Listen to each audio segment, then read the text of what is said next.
বড়বাবুর সঙ্গে তো এখন কুসুমের অন্য সম্পর্ক। এখন বাড়ির যা অবস্থা তাতে নিয়ম পালন করা সম্ভব না। নিয়ম? হ্যাঁ ম্যাডাম, নিয়ম। আগে বড়বাবু সুস্থ হয়ে বাড়ি ফিরুক, তারপর সব নিয়ম মানা যাবে।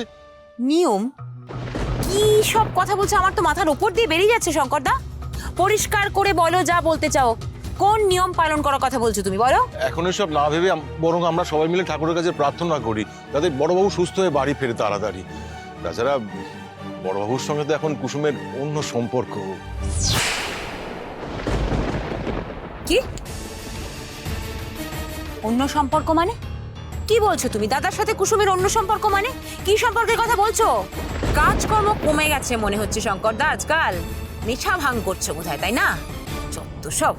কি সম্পর্ক বলো? না বাবা না, থেমে যাও তুমি। আর কিচ্ছু বলো না, থেমে যাও। আজই ডাউনলোড করুন আর এনজয় করুন আপনার পছন্দের শো।